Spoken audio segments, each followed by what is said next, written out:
په دې آیاتونو کې الله رب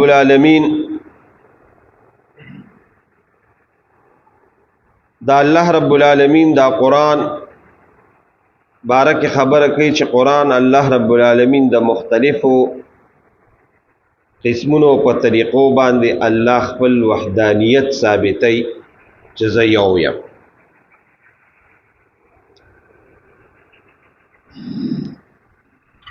او دلائل پہ اللہ رب العالمین پیش کئی.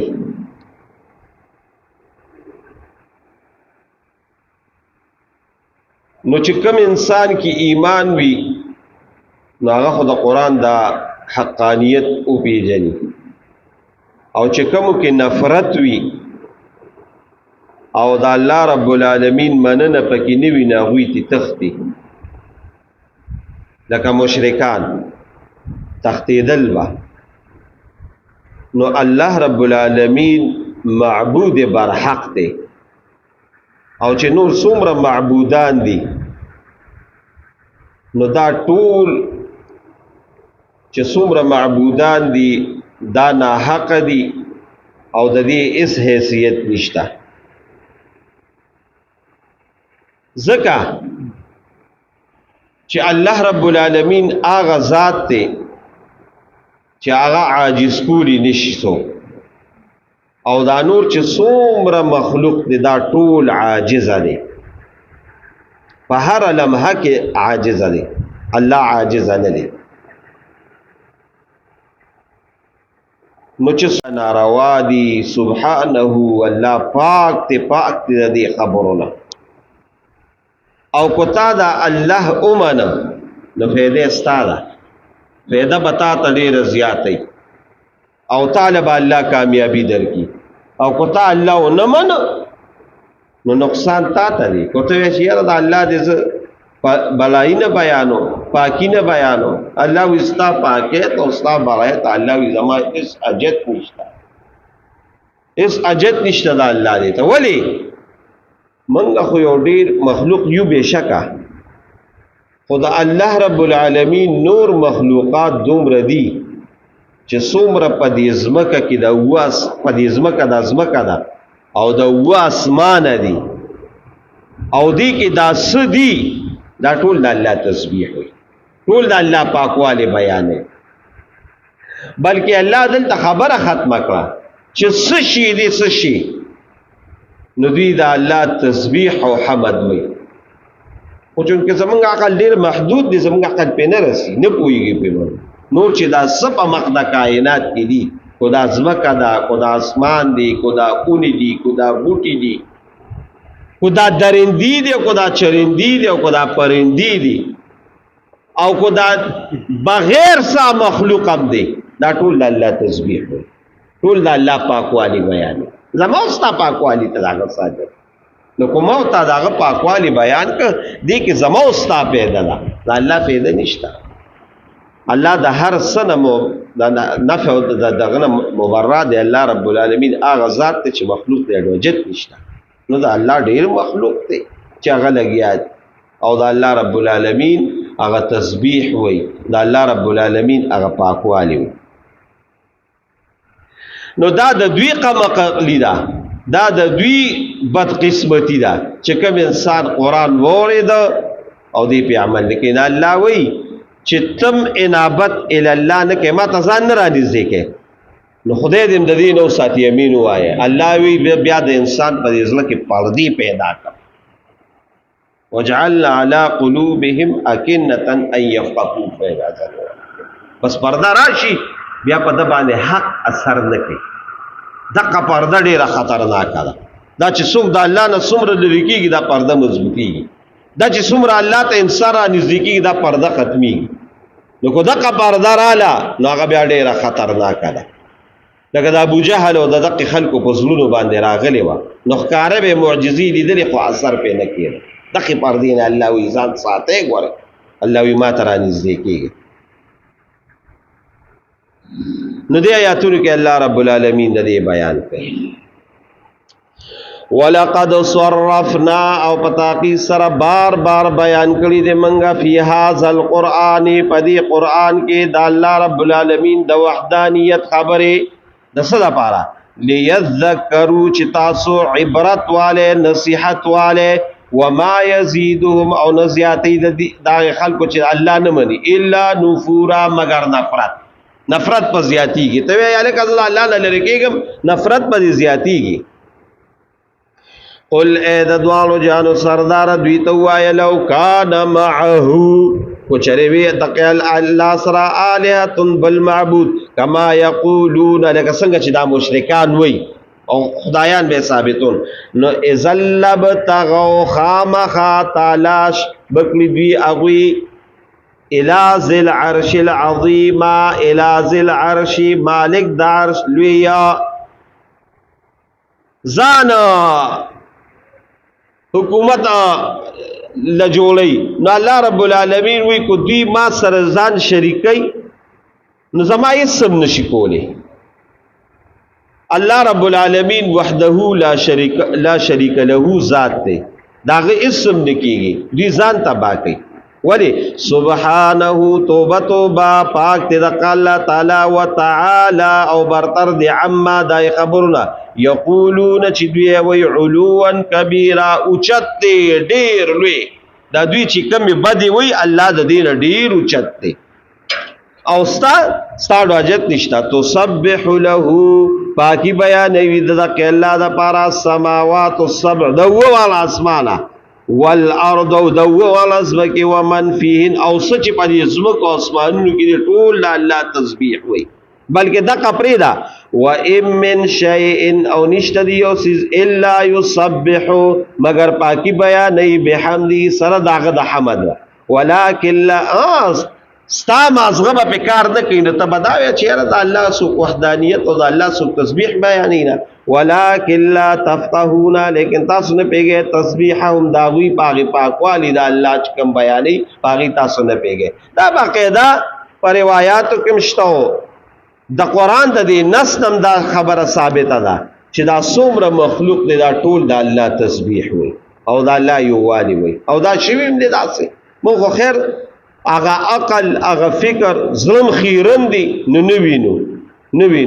یعنی د رسول الله صلی الله علیه وسلم دور کې داسې واقعات راغلي دي چې دی کالو د الله تسبیح ویل رسول الله مبارک اوریدل د باقاعده په حدیثو کې راځي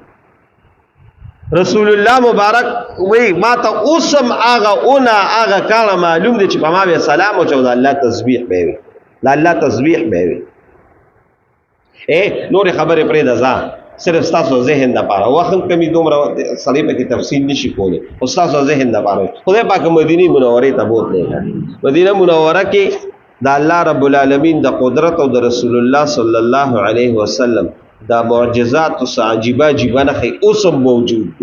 اوسم موجود دي مسجد نبوي شریف کې تکلاله او ریاض الجنت تلاله نو چې دا کم د امام اوس موجوده کم منبر دی محراب دی او پکې اوس موسیقي دا موجوده دې سره خوا کې یو ستنه خوا کې وسره یو ستند او پاکستان باندې بر لیکلي دی اوستن حنانه باقاعده لیکلي دی اوس مشته نه موجود ده اوستن حنانه سو هغه چې رسول الله مبارک به تقریر کو دی ته ډاډه حواله باقاعده په بخاری مبارک دی مشکات مبارک دی ته ډاډه حواله او هغه بیا یو صحابي ولا منبر جوړ کړ چې هغه ولا منبر جوړ کړ هغه منبر ته خاطر اوس په جمعات کې جلا شو دا په حدیثو کې چې په جمعات کې جلا شو رسول الله صحابه مې حیران دي جلا ده کم دی نه لکه د ماشومانو په شان جال رسول الله مبارک پیښ چې پیښ دغه منبر د کوشي هغه اوس نه حنانی لوړه وی ولې جالي وي ستا په فراق کې جاله ستا په جداوادي کې جاله نو رسول الله مبارک بیا حدیثو کې دا سرازی مختصر راته چې وته وی دوی انعام در کوم یو د دنیا یو د آخرت چې کوم یو د خوخي قبول کا وی وای سدي یو انعام د کوته د دنیا وی نو ستا د میوه به د قیامت د ورځې پورې خلک خوري دا تجربه او کو نه دا وی چې را زما د میوه د جنتیانو خوري د فن باندې کوم الله به جنت تبوت کې ستا میوه به ټول جنتیانو خوري هغه وته دا دویم نمبر خبره مې وکړه مسجد نبوي شریف کې دفن کړ اغستن او د قیامت پر څنګه انسانان په سیده قشان بادام الله نه او دا پرې د زمالا دا قرآن شریف کې تاسو ته روان دي او تیر شوي هم دي. حضرت داود علیه السلام چې بروانو انا سخرنا الجبال معه يسبحنا والطير، چې روان به غرونو به تسبیح به قرآن دی یار، صدقه دا ناولو د ایجاز خبره قرآن دی. اونو به تسبیح وي، غرونو به تسبیح وي، مارغانو به تسبیح وي. دا باقاعده په قرآن کې شته. په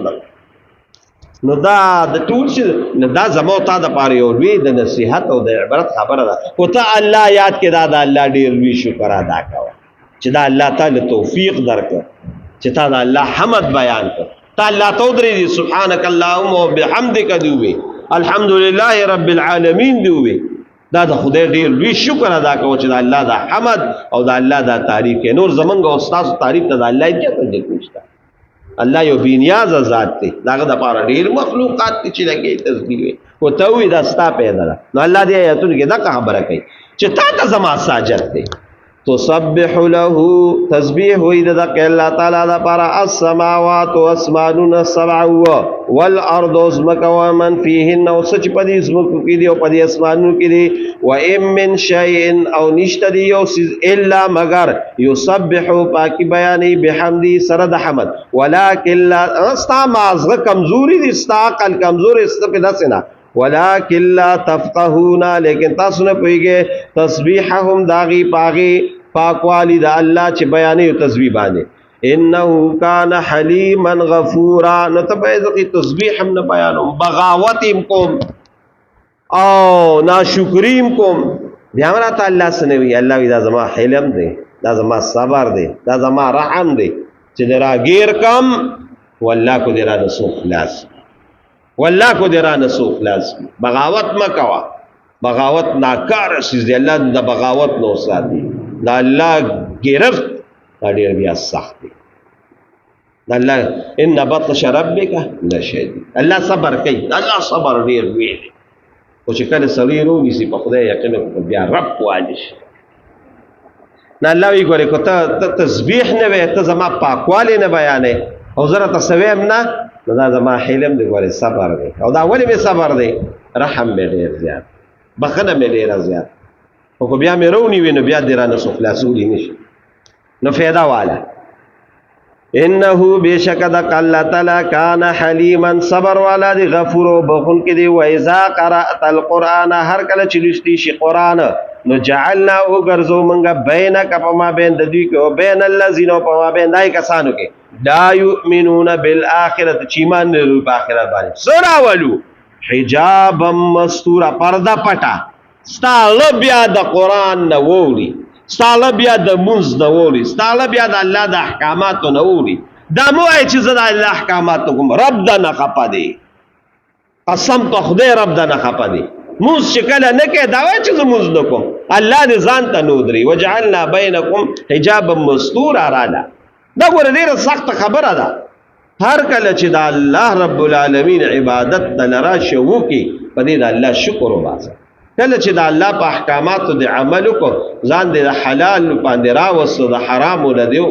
ځان بچ کړو، د الله شکر وباسه. الله وی دا مار سوکړو یعنی وجعلنا بینکم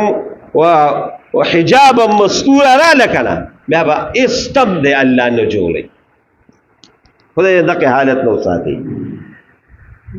وجعلنا او جعلنا غرضو بینک ما بین ساک و بین الذین و بین دای کسانو کې لا یؤمنون بالآخرة ایمان لرو په آخرت کې حجابا مستورا پرده پټا. وجعلنا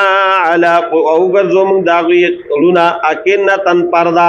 ان یفقهوا الله یفقهوا چې نه پويږي،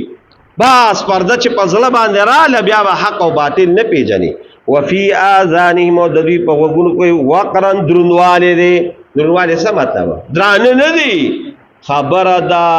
حق او د باطل غنوري، د حق خبره په اثر نه کوي، د باطل نه ځان نه بچي. الله وګونه ولا درانه کوي. دا ګور ډیر څه آیاتونه دي یار. وَإِذَا ذَكَرْتَ او هر کله چې یاد کړې ربک استاره فی القرآن، په قرآن کې وحده یواله چې د الله وحدانیت راشي نو ولو وګرځيږي دوی علی ادبارهم په خپل شاګان باندې نفورا په تختیدو باندې نفرت کوونکیا د الله یووالی او ته بیان شي د الله احکامات او ته بیان شي پزړې باندې لګی نه دا ډیره خطرناک خبر درونه دا ډیره خطرناک خبر یقین د الله په ذات وکړه و اذا ذکرتا هر کله چې یاد کړی شي ربک استرب دي دا په قران کې وحده یووالی د الله یووالی د الله وحدانیت نو ولو وګرځيږي الات باریم په خپل شاګانو باندې نفورا نفرت کوونکې نیمنو دغه خطرناک شي الله دې دین او ساتي صدق الله مولانا العظیم سبحان ربك رب العزة عما يصفون وسلام على المرسلين والحمد لله رب العالمين ربنا آتنا في الدنيا حسنة وفي الآخرة حسنة وقنا عذاب النار